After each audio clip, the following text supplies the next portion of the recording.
conmigo, todo el que tiene la poderosa palabra de Dios, al libro de Gálatas, exactamente en el capítulo 5, versículo 1, leo para ustedes de la siguiente manera. Dice: Cristo nos libertó para que vivamos en libertad. Cuiden esa libertad y no se dejen someter de nuevo al yugo de la esclavitud. Padre, en el nombre de Cristo Jesús, Señor, oramos esta tarde para que tú nos hables. Señor, creemos fielmente que tú tienes algo para decirnos el día de hoy, Señor, y queremos estar atentos y prestos, Padre, a lo que tú nos vas a hablar. Queremos recibir, Señor, hoy. Queremos recibir lo que tú tienes para nuestras vidas, tu consejo, tu dirección. Queremos recibir, Padre eterno, lo que tú has establecido esta tarde para nosotros. Por eso hoy, Señor, nos despojamos de toda distracción de la mente, de toda distracción de la carne, Dios, y centramos nuestros sentidos naturales y espirituales en lo que tú tienes para decirnos, en el nombre poderoso de Cristo Jesús. Amén y amén. Tal vez puede que la mayoría de nosotros, no podría asegurar que el 100% de la gente, ha escuchado un país llamado Sudáfrica.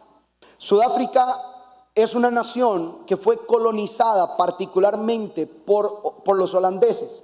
Una vez que esta nación fue colonizada, por toda la línea genealógica, por toda la línea genética en Sudáfrica, habían descendientes hasta el día de hoy, descendientes de la nación de este país africano, que son de tez blanca, que son rubios, de ojos azules y demás.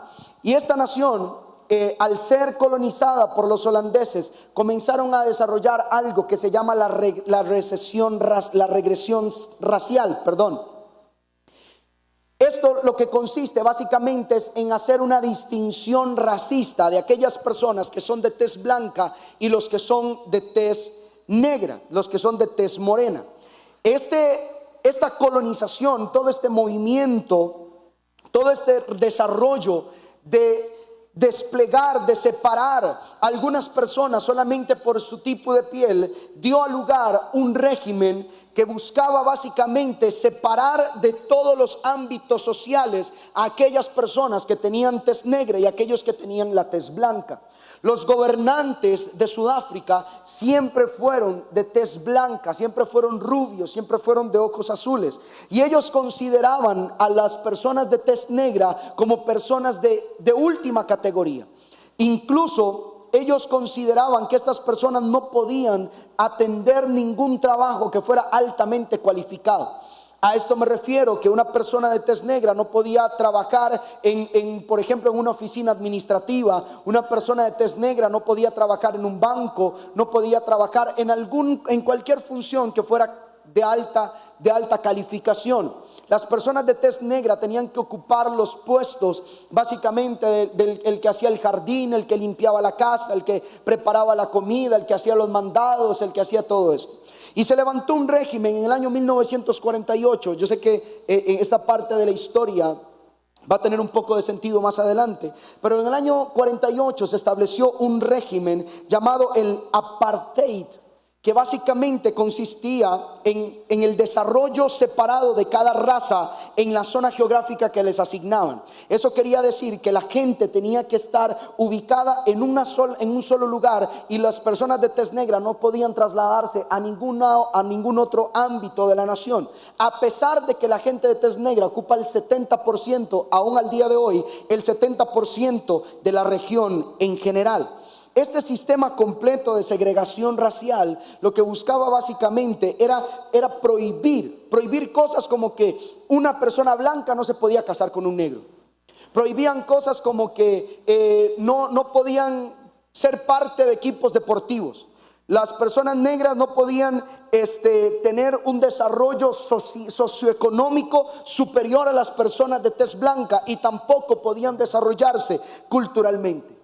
Entonces salió a la escena un hombre que fue impulsado desde joven por sus aptitudes de liderazgo. Un hombre que fue formado en la universidad para desarrollarse como un abogado prestigioso, y comenzó a pelear por los derechos de las personas negras. Estoy hablando de un personaje quizás conocido para muchos llamado Nelson Mandela. Cuando Nelson Mandela comenzó en todo este proceso para lograr abolir toda esta segregación racial que se daba en su nación, comenzó a ser atacado por el gobierno, porque el gobierno promovía el racismo, y Nelson Mandela buscaba la manera en la cual todos los seres, todos los ciudadanos de Sudáfrica fueran parte de un mismo, de un mismo sistema de gobierno, un sistema democrático, un sistema de justicia. Entonces en el año 1963, Nelson Mandela es acusado por el Estado por traición. Es acusado por rebelión en contra del Estado, y fue encarcelado nada más y nada menos que 27 años de su vida, únicamente por pelear y creer en la libertad opresora de la gente que era como él, solamente por su tono de piel. En el año 1990, producto de un presidente que subió al poder y que creía en la eliminación de todo este sistema racial en Sudáfrica, lanzó la orden de que a Nelson Mandela debían sacarlo de la cárcel. Y en el año 1990, cuando Nelson Mandela salió de prisión, él cuenta que al salir de la cárcel estaban todos los medios de comunicación, la prensa, porque era un hombre conocido como un caudillo, como un hombre que había levantado la voz, una persona que se había sacrificado por la libertad de otros. Nelson Mandela dice: al escuchar el cliqueo de todas las cámaras fotográficas, sentía como un montón de bestias encima de mí. Entonces levanté el puño y saqué un grito ensordecedor de dentro mío, y nunca antes me había sentido tan libre como aquel día. Cuando nosotros vamos a la palabra del Señor, en el libro de Gálatas, el apóstol Pablo, en el primer versículo del capítulo 5 dice: manténganse firmes en la libertad con la que Cristo a ustedes les hizo libres. El tema de la libertad es que muchas veces nosotros no entendemos por qué es que Cristo fue a la cruz del Calvario. ¿Para liberarnos de qué? Desde el momento que hubo un declive espiritual en el huerto del Edén, cuando Adán pasó por encima de la orden que Dios le había dado, desde ese momento el mundo entero, la humanidad entera entró bajo un régimen de esclavitud, pero no de esclavitud hacia alguien más, sino de esclavitud hacia el pecado. Desde el momento en el cual el ser humano nace al día de hoy, trae dentro de sí una semilla de pecado. Una semilla que lo hace actuar de cierta forma, que lo hace desobedecer, que lo hace ser rebelde, que lo hace ser indiferente. Una semilla de pecado que lo inclina a hacer lo que a Dios no le agrada. Y cuando nosotros venimos a esta tierra, también debemos ser conscientes de que vinimos a estar también dentro de un régimen de pecado. El tema es que Cristo va a la cruz del Calvario porque el Señor sabía que alguien debía levantar la voz para traer libertad al pueblo y que fueran libres de la opresión de Satanás. Todos nosotros hemos sido víctimas de la opresión del pecado del diablo. Todos nosotros hemos estado expuestos a esta condición pecaminosa. Alguien que me dijera esta tarde, que diga: pastor, no, yo realmente nunca en mi vida he pecado, yo realmente me siento bien con Dios, yo me siento casi que la magna representación de la perfección, yo me siento elevado a la máxima potencia, yo estoy lleno de cualidades, yo estoy lleno de virtudes. Realmente está mintiendo, porque todos nacemos bajo un régimen de esclavitud, todos nacemos bajo un régimen de pecado. Me alegra que esté lloviendo como llueve, porque así usted no se va. Que la gente dice: uy, está lloviendo, entonces mejor me quedo, ¿verdad? Cuando el apóstol Pablo le dice a la gente de los Gálatas, le dice: manténganse firmes en la libertad, no está hablando de una libertad a la que muchos de nosotros en algún momento nos creemos merecedores. Por ejemplo, la gente dice: yo soy libre.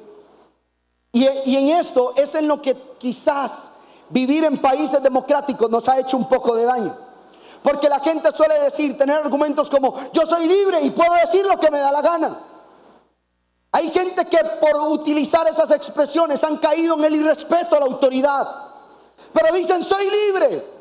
Soy libre para vestirme como quiero, soy libre para andar como quiero, soy libre para hablar como quiero, soy libre para andar con quien yo quiero. Y la gente siente una libertad, y es verdad, porque esa libertad se llama libre albedrío. La capacidad que Dios nos dio para poder, no saber, sino para poder escoger lo que consideremos mejor nos parezca. Pero el apóstol Pablo no se refería a la libertad que tenemos como una licencia para pecar o para vivir de una forma irresponsable.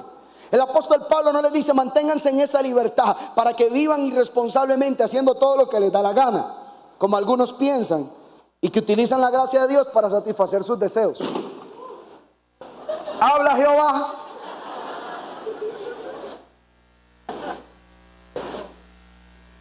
Hay quienes se alimentan, oxigenan su vida de la gracia de Dios para llevar una vida como a ellos les da la gana.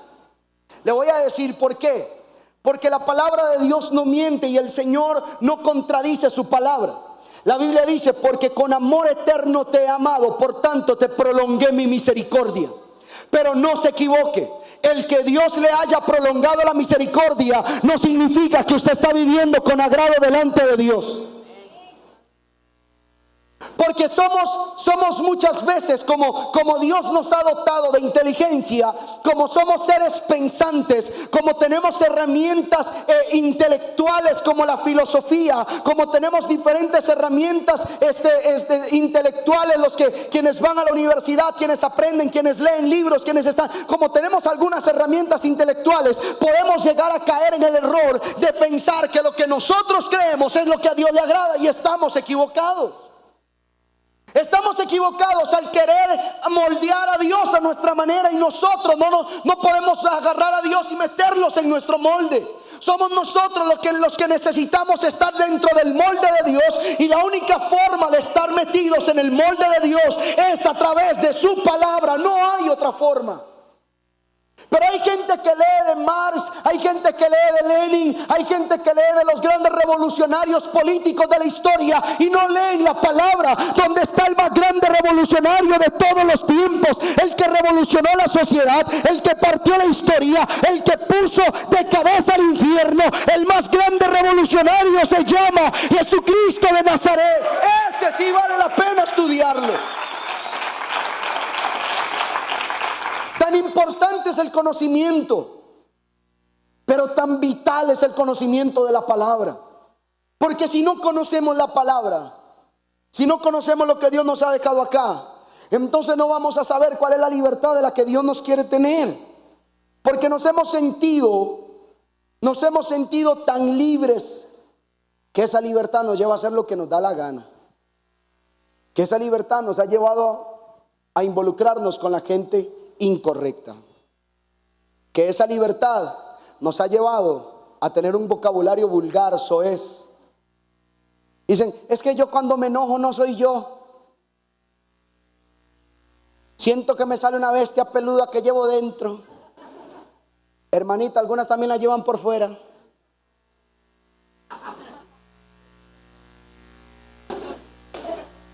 Es duro, lo sé.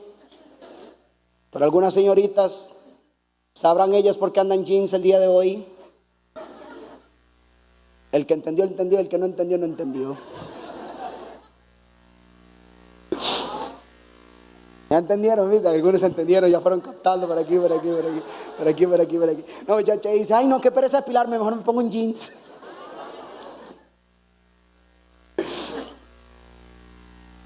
Y cuando nosotros empezamos a hacer uso de nuestro libre albedrío, no necesariamente estamos haciendo uso de nuestra libertad. La libertad a la que el Señor a nosotros nos ha llamado, la libertad que Dios a nosotros nos ha entregado, es una libertad para no mantenernos esclavos del pecado.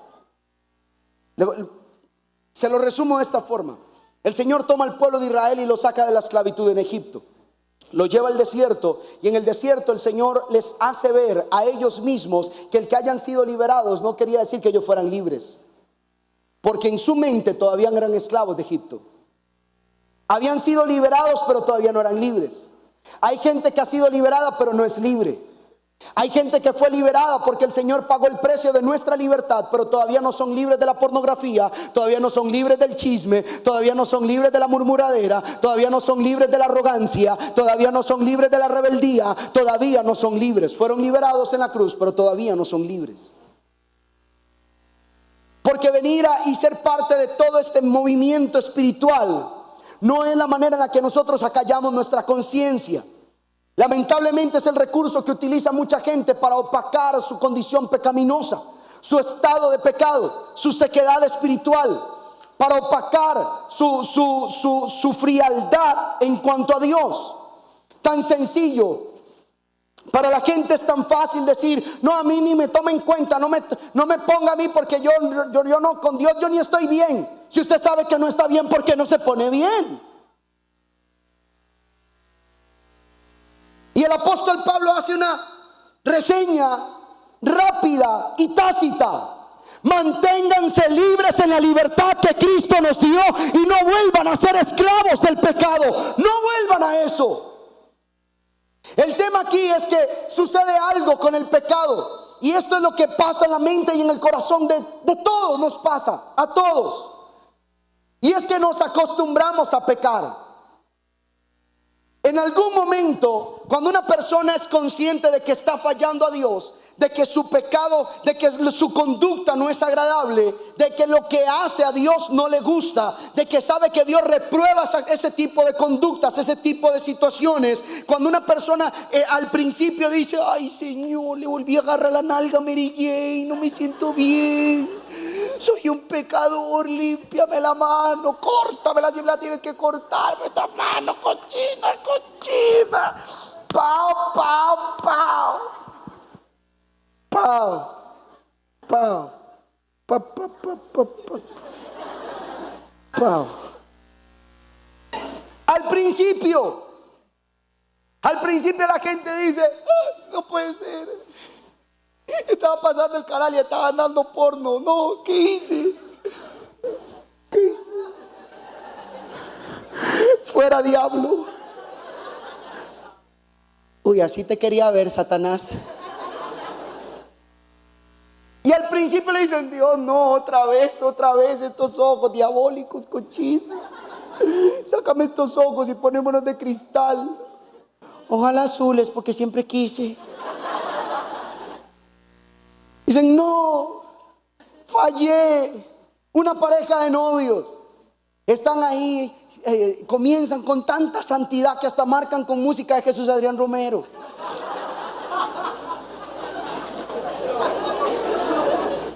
Y están así en la sala, ¿verdad? De la mano y dicen: cerca de ti yo quiero estar, de tu hermano, vea, yo sé lo que le estoy diciendo. Si yo marcaba con Jazarela, veíamos predicaciones del enlace, hermano. Sí o no, mi amor, hasta teníamos un cuaderno donde apuntamos todas las prédicas. Por ahí debe estar ese condenado cuaderno, ¿verdad? Oiga, mensajes buenos, deberíamos de sacarlo un día, ¿verdad? ¿Para qué nos sirve?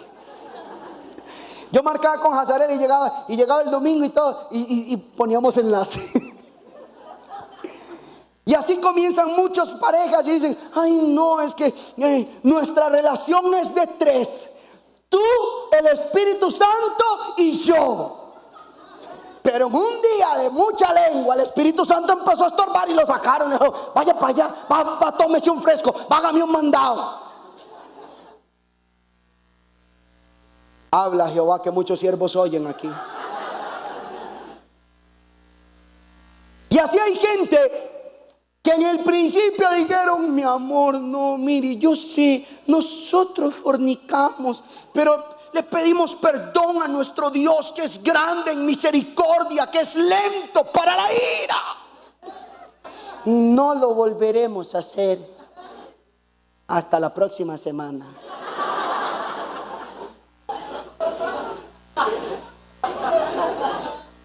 Y lo que un día se convirtió en una derramadera de lágrimas, de decirle: Señor, perdóname, yo sé que hice mal, yo sé que te fallé, yo sé que no soy merecedor de tu gracia, pero te pido que me perdones, no lo quiero volver a hacer. Volvió a suceder la semana siguiente, y la siguiente, y la siguiente, y la siguiente, al punto tal que la gente dice: de ahí otra vez, Dios, mire, qué cosa, verá más fea esta, la mía. Ya no sienten vergüenza delante de Dios. Ya no sienten dolor por fallarle a Dios.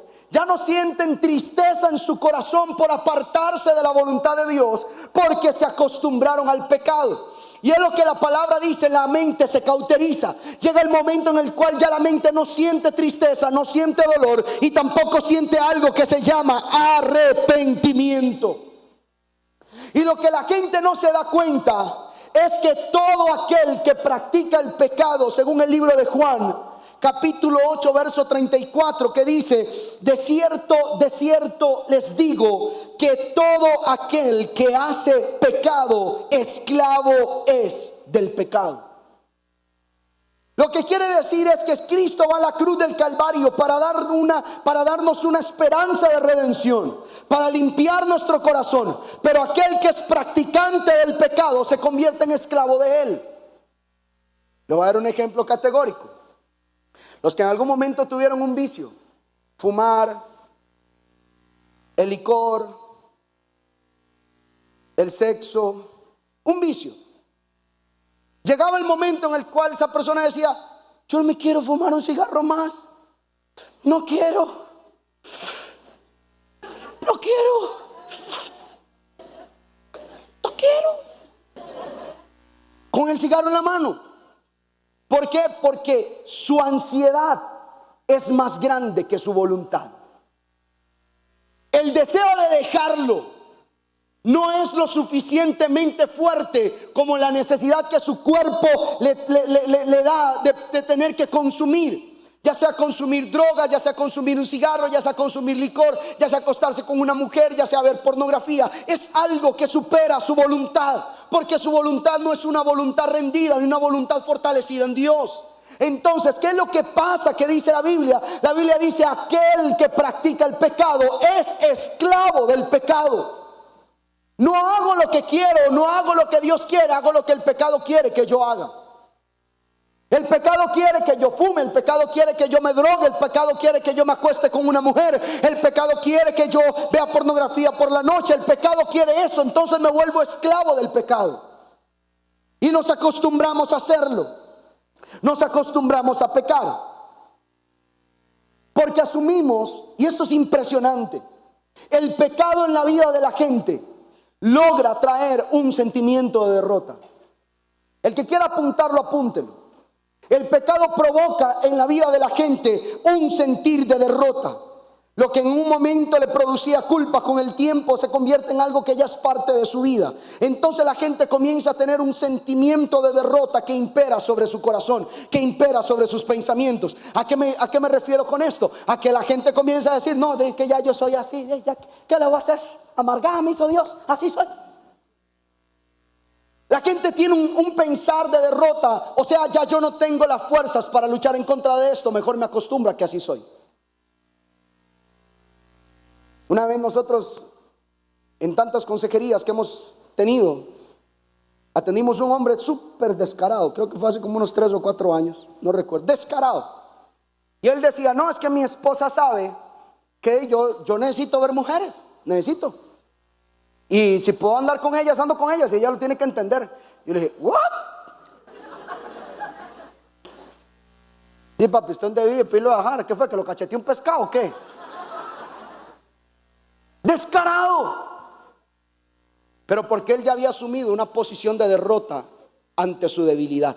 Ya él dijo: yo con esto no puedo luchar, me voy a acostumbrar a que así soy. Y cuando nosotros adoptamos una postura de derrota ante nuestras debilidades, o atesoramos una actitud de derrota ante nuestro pecado, entonces nosotros comenzamos a pensar que ya no vale la pena luchar por agradar el ideal de Dios en nosotros. Ya no vale la pena luchar por ser santos. Ya no vale la pena luchar porque crezca la unción. Ya no vale la pena luchar para que el ministerio se ensanche. Ya no vale la pena luchar para que las cosas se den. Ya no vale la pena luchar para ver el plan de Dios redactado en los cielos sobre mi vida, cumplido en la tierra. Ya no vale la pena porque es que yo soy así y mi pecado siempre va a ser un obstáculo para que Dios cumpla su palabra dentro de mí. Pero levante su mano mano al cielo, porque eso es una mentira del diablo. Y hoy se cae toda venda mágica que ha sido puesta sobre los ojos de gente que esta tarde dice: Señor, yo no puedo luchar más contra este pecado, y se han dejado derrotar por ese pecado. Así te dice Dios. Dios no te llamó para que estés caído, no para que estés en el piso, para que estés llorando, sintiéndote culpable por un pecado que te ha estado abofeteando. Hoy es el día que Dios te dice: vas a levantarte en el nombre que es sobre todo nombre, en el nombre de Cristo Jesús. Vas a pelear la buena batalla de la fe, vas a enfrentarte a tus debilidades, vas a enfrentarte al pecado y vas a salir victorioso. Así te dice Dios: vas a salir victorioso. Hoy el Señor le dice a alguien: levántate, revístete, vuélvete a limpiar el rostro, porque todavía tengo un plan de bien para ti. Todavía tengo escrito un plan redactado, más grande que tu pecado, más grande que tu adversidad, más grande que tu lucha, más grande que tu mente entera. A alguien Dios hoy le dice: levántate, levántate, sacúdete, levántate, porque todavía quiero cumplir mi palabra en ti. Yo siento que hay gente que se tiene que levantar hoy, que tiene que despertar, que el diablo le ha querido hacer pensar que no es contigo, y Dios te dice: si es contigo. Quiero usar a otros, pero a ti también te quiero usar. Otros son importantes, pero tú también eres importante, y ese pecado no te va a pisotear más. El diablo no va a jugar más contigo. El infierno ha querido ponerte un pie encima, pero alguien tiene que creer que mayor es el que está con nosotros que el que está en el mundo, que el Dios que tú adoras es más grande que cualquier pecado, que el Dios que manda raba séquete. Habrá alguien conmigo esta tarde que sabe que Dios es más grande, que Dios tiene más poder, que su brazo te va a dar la fuerza, que Él te marcará el camino. Déjeme ver la mano de quienes lo creen conmigo. Déjeme escuchar una bulla de cuántos creen esta palabra y dicen: pastor, hoy me levanto, hoy me levanto, hoy me levanto, hoy me levanto. El diablo no hará fiesta conmigo, porque soy un ungido de Jehová. Oh, mi Dios. Shakamanda rababashekete. No te vas a acostumbrar a eso, porque ese no es el plan de Dios. El plan de Dios no es que llegue la quincena y te gastes tu salario comprando marihuana. Ese no es el plan de Dios. El plan de Dios no es que pierdas los mejores años de tu vida, que podrías utilizarlos para servir a Dios. El plan de Dios no es que te vayas a las cantinas, a los bares, a las calles a perder tu tiempo. El plan de Dios es que seas fructífero en la obra que Él te asignó en esta tierra. Y no te vas a acostumbrar, no vas a tener una actitud de derrota. Si estuviste pecando esta semana, si le fallaste a Dios esta semana, hoy Dios te dice: levántate, sacúdete el polvo y quita esa actitud de derrota que no te sirve para cumplir el plan de Dios. Cuando nosotros nos acostumbramos a pecar, nos da igual todo. Así somos. Así soy, pastor. Yo escucho música y se me mueven las caderas solas. Así soy. Así soy. Yo no puedo ver pasar una escoba con enaguas. Así soy. O un palo piso con pantalones.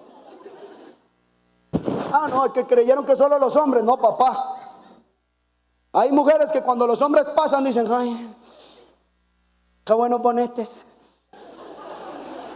los de este siervo. Ah, hay mujeres. No, lo que es bueno para el ganso es bueno para la gansa. Y hay mujeres que no pueden estar hablando con un hombre porque están: ay, pero dígame. Una pura restregazón, una pura seducción, una pura cosa. Ay, vamos al altar a danzar. Ay, se me cayó la ofrenda. Ah, no, aquí en la iglesia. En la iglesia.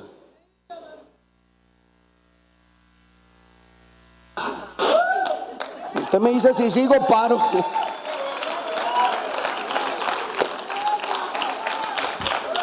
Aplauda más fuerte para tomar un poquito de agua.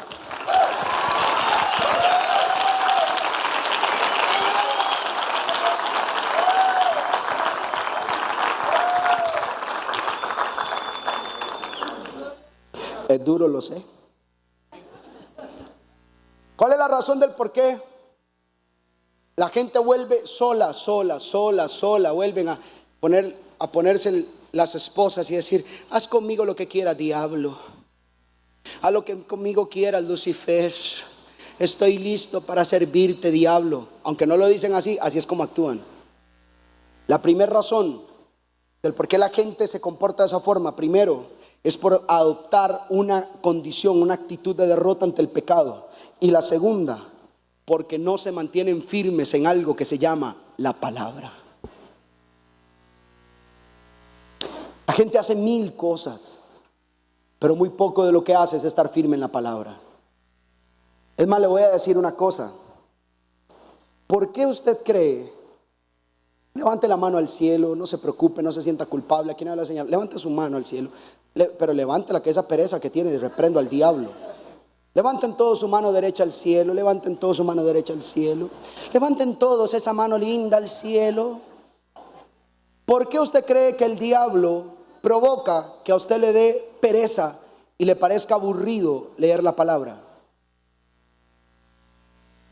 Usted se puede tirar 20 capítulos de la serie nueva de Netflix, y una tras otra y tras otra y tras otra. Es más, hay gente que ni duerme, se va a trabajar al día siguiente y pasó toda la noche en vela viendo Netflix. Sí, lo sé porque me lo han contado en secreto de confesión.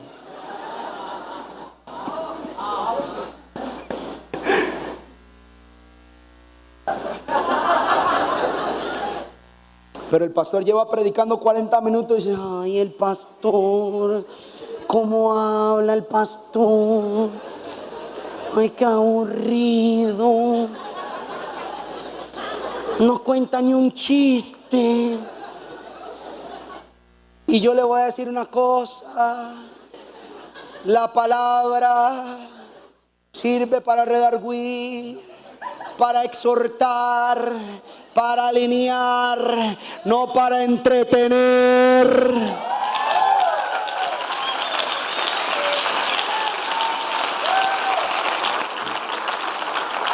Que hayan predicadores buenos de allá, ese es el Señor, que nos hizo así. Y hablando de la soberbia, ¿verdad? Y hay gente que la palabra le da pereza. No agarran la Biblia, pero para nada, ni para hacer un devocional en la mañana. No les gusta ver un programa donde haya un predicador. Si en la radio está un predicador hablando, compartiendo un tema, hacen zapping, cambian la radio, porque les da pereza escuchar la palabra. Y lo que ha provocado que tanta gente deserte de su fe, que tanta gente se desanime en su fe, que tanta gente se desvíe del camino, es que no se han mantenido firmes en la palabra. No les apasiona la palabra, no los emociona la palabra, no los hace soñar la palabra, no se enamoran de la palabra. Y enamorarse de la palabra es enamorarse de la mente de Dios. Apasionarse por la palabra es apasionarse por lo que Dios piensa. Y si no estamos apasionados por lo que Dios piensa, para nosotros va a ser muy difícil mantenernos firmes en medio de nuestras debilidades. La Biblia dice: si vosotros permaneciereis en mi palabra. Y esto es algo que se ha predicado 1000 veces. El capítulo 8, verso 32 de Juan. Yo lo he escuchado 1000 veces, pero la gente no entiende la perla que está aquí escrita. Porque Jesús dice: si vosotros permaneciereis en mi palabra, seréis verdaderamente mis discípulos. La gente lo que ve es la segunda parte de este versículo, cuando dice: conoceréis la verdad y la verdad les hará. La gente solo ve eso, porque la gente solo quiere el beneficio, no el sacrificio. La gente quiere el beneficio de la libertad sin el sacrificio de ser discípulo. La gente dice: Señor, por favor, ayúdame con esto, yo no puedo más, quítame esta soltería.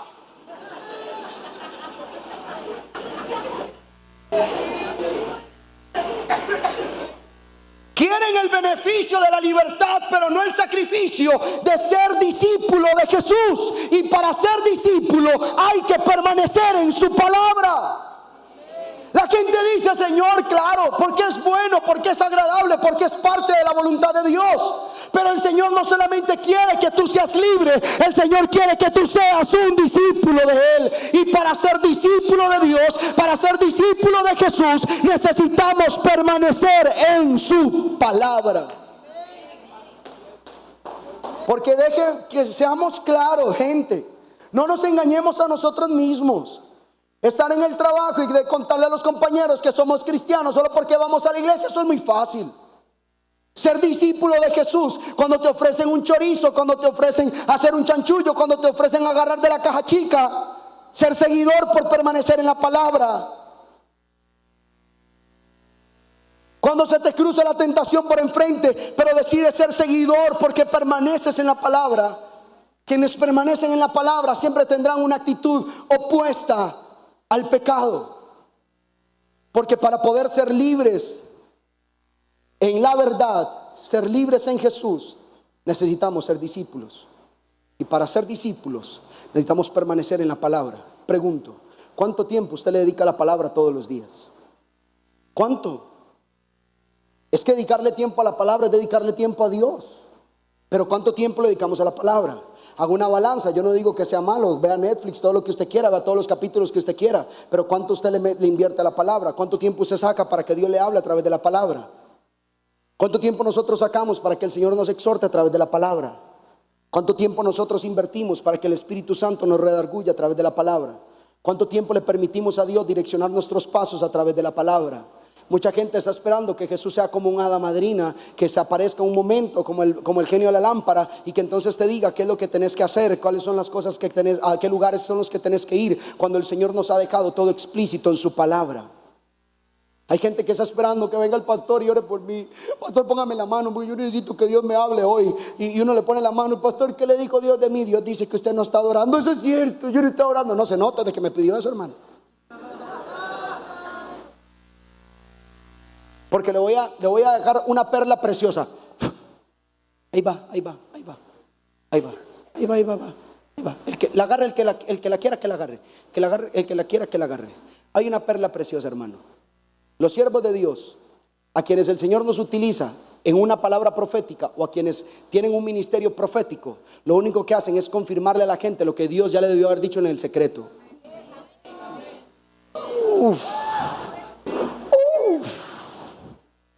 Cuando ha habido gente que viene y me dice: pastor, tengo una palabra de Dios para usted, y ponen cara así, ¿verdad? Como de Elías en el monte de la transfiguración.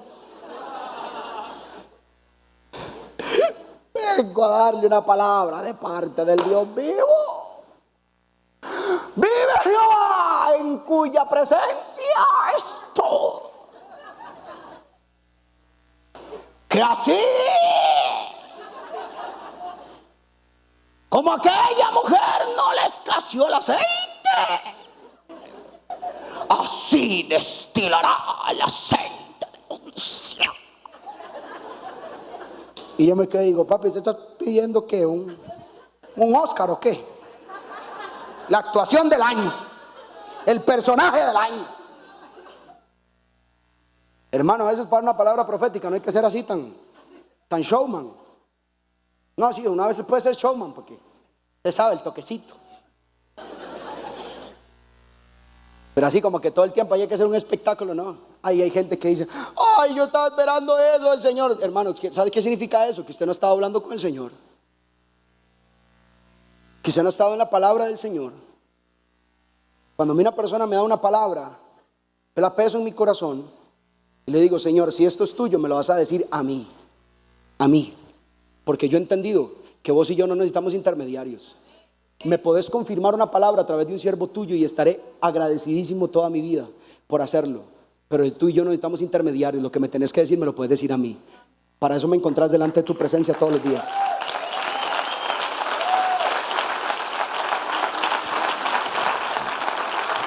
Pero cuando la gente no permanece en la palabra, cualquiera que se le aparece diciéndole que tiene una palabra de Dios, cualquiera que se le aparece diciéndole que mire que Dios me habló y me dijo que le dijera, cualquiera que se van de bruces.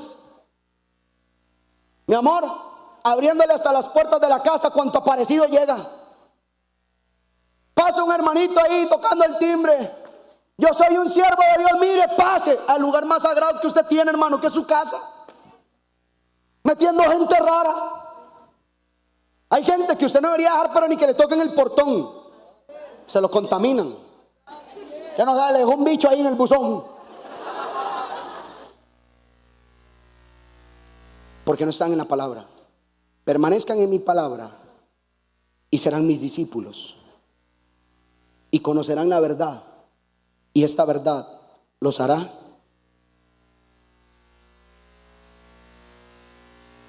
Y la tercera cosa del por qué mucha gente no se mantiene en la libertad que dice el apóstol Pablo en la carta a los Gálatas, es porque hemos dejado de tener un profundo sentir de arrepentimiento. Y esto es triste y doloroso. Hemos dejado de sentirnos arrepentidos por nuestros pecados delante de Dios. Hemos dejado de sentir arrepentimiento en nuestra vida.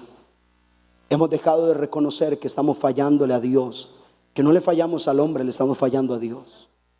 Hemos dejado de sentir arrepentimiento genuino en el corazón. El arrepentimiento que produce cambio, el arrepentimiento que produce una transformación de dirección, el arrepentimiento que nos lleva por otra senda, por la senda de la corrección y de la verdad. El libro de Proverbios dice, Proverbios 28:13, para el que apunta y le gusta esto, si no busque en internet este mensaje, dice: el que encubre sus pecados no prosperará, mas el que los confiese y se aparta alcanzará misericordia. El tema es que hay gente que ya no le confiesa sus pecados a Dios.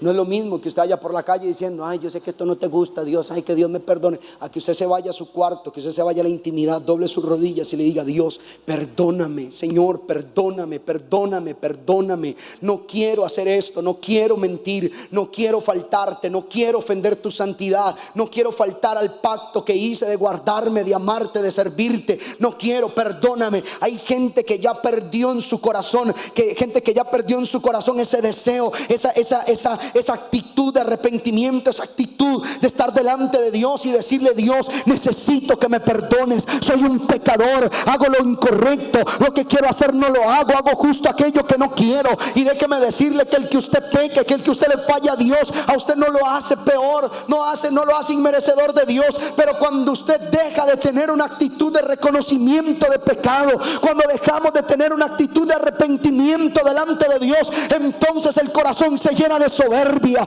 nuestro corazón se empieza a llenar de arrogancia, de altivez, de pretender y pensar que nosotros podemos solos, que podemos continuar este camino solos, que no necesitamos que Dios nos perdone, que no necesitamos esa sangre que nos limpie, que no necesitamos. Y déjeme decirle una cosa: la sangre de Cristo, déjeme decirle, la sangre de Cristo no es para que usted lo cuide del diablo. Hay gente que dice: Señor, que tu sangre me cubra para que el diablo no me toque. La sangre del Cordero no es para cuidarle usted del accidente, no es para cuidarle usted de la gente mala. La sangre de Cristo es para cuidarle usted de la ira de Dios. Porque si no fuera esa sangre, el Señor dejaría ir toda su ira sobre nosotros, porque merecemos la muerte. Yo me encuentro tanta gente perdida que todavía no han entendido para qué es la sangre de Cristo. La sangre de los corderos se derramaba en los altares para cuidar al pueblo de la ira de Dios. Porque Dios, a pesar de que es un Dios justo, es un Dios de misericordia y de amor, también es un Dios de justicia.